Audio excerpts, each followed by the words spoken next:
conversar com o professor doutor em Direito pela Universidade de Harvard, e que já está aqui conosco, você já está acompanhando a presença dele, que é o doutor Adilson Moreira. E com ele vamos falar sobre o tema do racismo. Você sabe o que é racismo? Quais as diferenças entre racismo no Brasil e nos Estados Unidos? O que é racismo estrutural? E você, será que você é racista sem saber ou conscientemente? Tudo isso e muito mais agora com o professor Adilson Moreira. Seja bem-vindo, professor, ao nosso Espaço Cidadão. Muito obrigado pelo convite, é um prazer estar aqui. De onde surgiu, como se originou o racismo? O que hoje nós chamamos racismo teve origem na Península Ibérica, no século XIV, mais especificamente em Portugal e Espanha, com os chamados Estatutos do Sangue. Esses Estatutos do Sangue tinham como objetivo impedir que judeus pudessem ocupar cargos administrativos. O objetivo era garantir que os cargos na administração estatal seriam direcionados apenas a pessoas cristãs. Então, quaisquer pessoas que se candidatavam a esses cargos precisavam provar que eram cristãos, que não eram judeus nem cristãos novos. Depois, esses estatutos do sangue eles vêm para as Américas, principalmente para a América Latina, né? Portugal e Espanha foram os países que colonizaram, e essa questão da pureza racial é expandida não apenas para os judeus, mas ela também é utilizada para justificar a escravização de pessoas africanas indígenas. Professor Adilson, e o que é o racismo estrutural e de onde é que ele vem? Veja só, muitas pessoas criticam programas de ações afirmativas, dizendo que pessoas negras e brancas deveriam ser tratadas da mesma forma. Essa ideia pressupõe, essa afirmação, obviamente, pressupõe que pessoas negras e brancas têm exatamente a mesmíssima experiência social. Mas qual é a realidade? Pessoas negras, são as mais afetadas por violência obstétrica. Então, a diferença de tratamento começa antes do nascimento. Pessoas negras são as que mais morrem na hora do parto. Pessoas negras não têm o mesmo tempo de tratamento, de consulta no sistema público e no sistema privado que pessoas brancas têm. Pessoas negras têm que enfrentar o racismo cotidianamente no ambiente escolar, dos seus colegas, das professoras. Pessoas negras são discriminadas no mercado de trabalho. Pessoas negras sempre têm que lidar com representações negativas que aparecem nos meios de comunicação.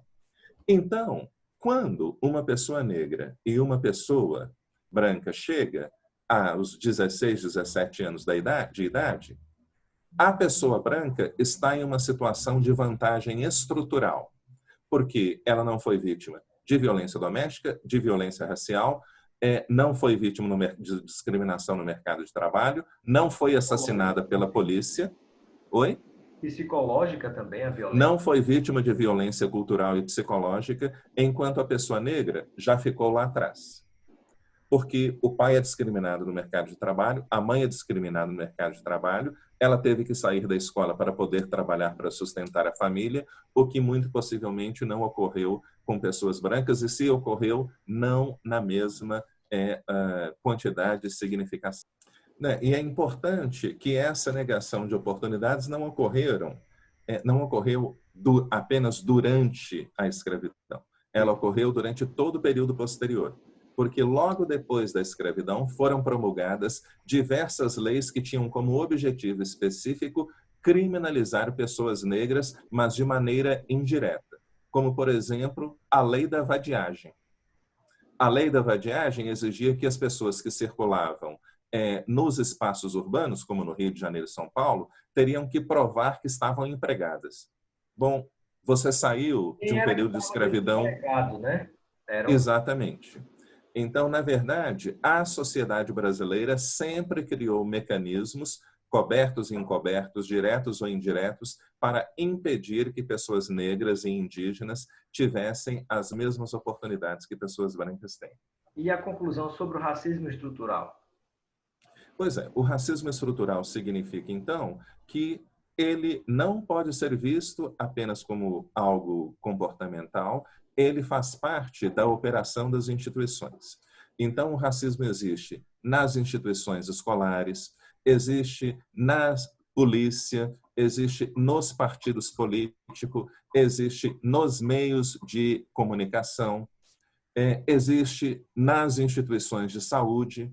Então, quando o racismo, por fazer parte da operação de todas as, praticamente, de boa parte das instituições públicas e privadas, isso significa que pessoas negras, indígenas e, em menor instância, pessoas de ascendência asiática, estão sempre excluídas de primeiro, de respeitabilidade social e também de oportunidades materiais.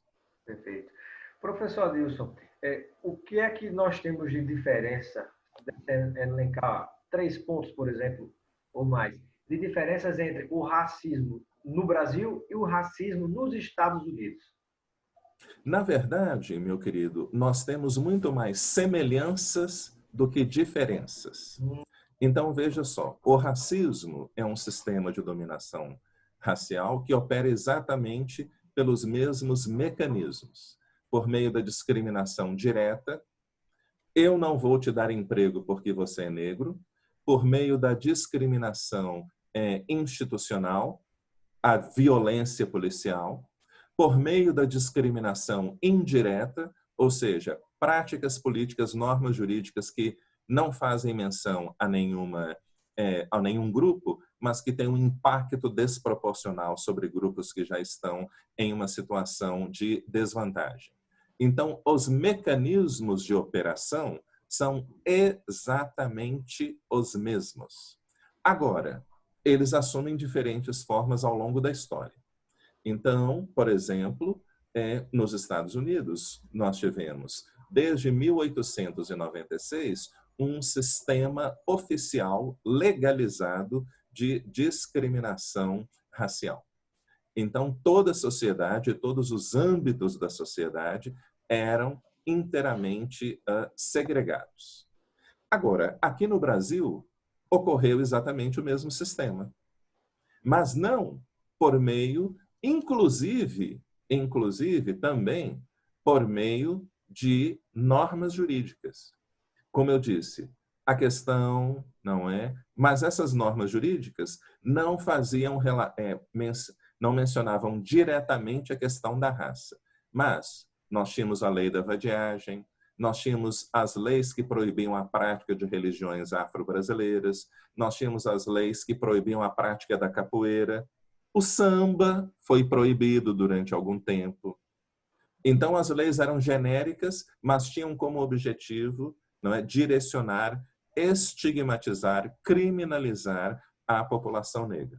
Mas aqui no Brasil, nós desenvolvemos essa retórica racial de que todo mundo interage com todo mundo, porque as pessoas são miscigenadas, então nós desenvolvemos uma cultura pública de cordialidade, todo mundo é legal com todo mundo, não é? Aí as pessoas brancas até se casam com negros. Casa grande e senzala, não é? Exato, exato. Não é? Então, mas na verdade, nós temos ideologias e práticas discursivas, não é? Construídas nos dois países, que são diferentes. Então, lá nos Estados Unidos, por exemplo, havia mesmo leis que proibiam relações interraciais. Essas leis foram até 1967. Elas existiam até 1967. Muito recente. É muito recente. E, mais uma vez, o racismo ele está sempre criando novas formas de operação. Então, logo depois que as leis que proibiam casamentos interraciais desapareceram, vários homens negros começaram a ser falsamente acusados de estupro. exatamente com o propósito de impedir relacionamentos interraciais. Essas pessoas estão saindo da prisão agora, depois de 30 anos, em função de testes genéticos. Porque as mulheres brancas que os acusaram também disseram não. Eu fazia parte de um grupo supremacista, então a estratégia foi exatamente essa, não é para impedir. Então, não é, o racismo é algo que realmente nunca morre. Professor, e nós temos na história do Brasil e Estados Unidos presidentes da República declaradamente racistas ou disfarçadamente? Sim, nós temos inúmeros, inúmeros, não é? Tanto num país como em outro. Agora, não é? Pessoas, alguns deles já foram efetivamente processados perante os tribunais constitucionais dos países por causa disso, não é? Alguém, por Como exemplo, ocorreu na história recente do nosso país. Agora, nós precisamos estar atentos a algo muito, muito importante, não é? Novamente, a exclusão racial não decorre apenas de atos voluntários. Você pode implementar medidas que não fazem menção a qualquer questão racial, mas que têm um impacto desproporcional nas pessoas negras. Então, quando Michel Temer acabou com o Programa Nacional de Alfabetização, ele disse: nós precisamos eliminar custos. Essa foi a argumentação. Agora, quem são as pessoas mais afetadas pelo analfabetismo? precisam? Pessoas negras. Então, o impacto, essas pessoas, presidentes brasileiros e norte-americanos, já fizeram inúmeras coisas, já tomaram inúmeras decisões que tiveram um impacto desproporcional sobre negros, asiáticos e indígenas, embora as decisões, as normas, as práticas não fizessem nenhuma referência à questão racial. No seu entendimento, professor, já perto de finalizar a nossa entrevista, o comportamento, né, desde o discurso a algumas práticas, de Donald Trump, presidente dos Estados Unidos, e Jair Bolsonaro, presidente brasileiro, são comportamentos, no seu entendimento, de retórica, de pessoas que se apegam ao discurso porque parte de suas sociedades pensa exatamente igual ao que eles dizem no discurso? São estratégias, isso é um comportamento estratégico. Então, bem, vejam, qual é a característica central da prática democrática? O reconhecimento de que todas as pessoas têm os mesmos direitos e de que elas merecem o mesmo respeito e consideração. Isso é o que marca a democracia. E o espaço das casas legislativas, do debate público, é um local no qual as pessoas devem apresentar propostas para atingir o bem comum, para atingir a melhoria das condições de vida de todos os segmentos sociais. Agora, a política, obviamente, não é um espaço apenas de racionalidade, é um espaço de pessoas, e principalmente de pessoas que têm um status privilegiado e que querem manter esse status de qualquer maneira. Então, quando um presidente diz, um candidato à presidência, diz que, se eu tornar presidentes, negros e quilombolas nunca mais não terão mais qualquer tipo de direito. Ou quando um presidente diz que, não, eu vou construir um muro entre os Estados Unidos e o México, esse presidente está falando para grupos específicos que querem exatamente manter a situação de privilégio racial que ela sempre tiver. Perfeito. Então, esse é um comportamento, obviamente, estratégico. Professor Adilson, mais uma pergunta que eu gostaria de lhe fazer, né? Já lhe agradecendo por essa verdadeira aula, né, sobre esse tema que é muito importante e espero que muitas pessoas tenham a oportunidade de assistir e acompanhar. Mas eu gostaria de perguntar o seguinte: quando a gente pensa nessa questão do racismo, agora, do ponto de vista da pessoa que sofre esse preconceito e que sofre esse tipo de comportamento, qual é o sentimento, como ser humano, que a gente pode tentar expor para as pessoas que jamais vão sentir, quem não seja negro, mas que pelo menos possam ter uma ideia do que é que se sente essa pessoa, seus familiares, seus filhos, sobretudo crianças, por exemplo. Não, as pessoas brancas também sofrem com o racismo. E eu vou te explicar por quê. Tá? Bem, o que uma vítima de racismo sofre? Ela sofre, não é muito, porque a ofensa racista, a discriminação racial, demonstra para ela que ela não tem o mesmo nível de respeitabilidade que ela deveria ter como cidadã.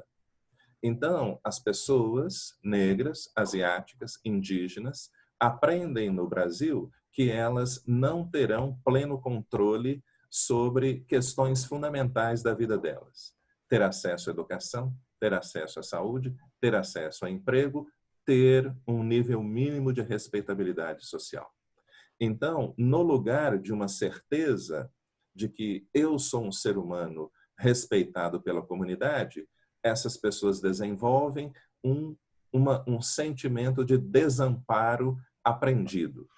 Eu nunca serei adequadamente respeitado. Isso produz estresse emocional nas pessoas, o que também poderá produzir doenças nesses indivíduos, e não é à toa que minorias raciais e sexuais são as mais inclinadas a terem problemas de ordem de doenças psicossomáticas.